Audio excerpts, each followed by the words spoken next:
Hey guys, welcome back for another Kenobi video. We will be reviewing part 3 of the show today. This episode picks up really nicely where episode 2 left off. We see Obi-Wan Kenobi dealing with the realization that Vader is alive, pleading with Qui-Gon to offer him guidance.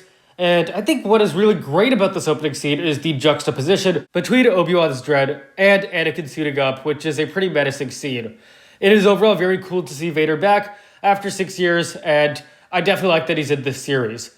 We get to see Vader talk from his castle on Mustafar to Reva, and James Earl Jones is back as Vader, but there is a lot of confusion about this because apparently the AI voice technology from the Boba Fett series was used in this episode. And so people are wondering if James Earl Jones recorded any lines at all, or if the service was used to enhance the lines that he did record.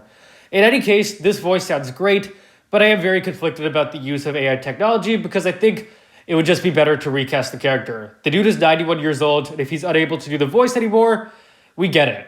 But I do think more clarity is needed on this because, again, I'm very confused. Anyways, then we see Obi-Wan and Leia land on this planet. There's a very brief but very powerful scene where Obi-Wan thinks he sees Anakin off in the distance, dressed in the exact same clothing as he was wearing before his duel on Mustafar. This is a great scene. Again, it really captures how much Obi-Wan is fearing coming face to face with Vader. I really like some of the lines that Obi-Wan says while they're on the truck, particularly how he says that Leia reminds him of Padme again.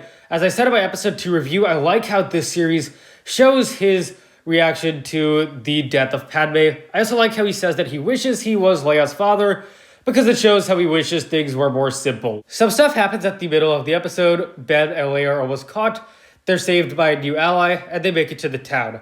Then Vader is introduced, and we see him suddenly start killing innocent citizens. This was pretty unexpected, and I think pretty brutal, because his plan here is to bring out Kenobi, and it works. The first rematch between Vader and Kenobi is awesome. I really love that Obi-Wan runs away from the fight. I think that is very much in character and consistent with what we saw in this episode. I really like that he doesn't bravely try to face Vader, as we see him do in the original 1977 movie. Kenobi is completely on the defensive here. I think this is a great detail, and Vader is obviously much more powerful and has the advantage here. As per usual for Vader, his lines are awesome and very scary, especially the line where he says, "I am what you made me." The end of the duel is great too, as we see Vader burn Obi-Wan, and the parallelism is excellent here. This is of course the same way that Vader got his own injuries, and now he's trying to make Obi-Wan go through that exact same suffering. So yeah, this is a great duel, but I do have a few criticisms about this episode, and I'm just going to list them off here. The special effects in some scenes, mostly in scenes with Vader, aren't the best. And I also feel like they could have picked a better, more interesting location for the fight. It also makes no sense that Reva was able to catch up with Leia. And spoiler alert, this is never explained in episode 4. I am also confused as to why Vader just let Obi-Wan go. Some people say that he was just toying with them, but to me this explanation doesn't really hold up.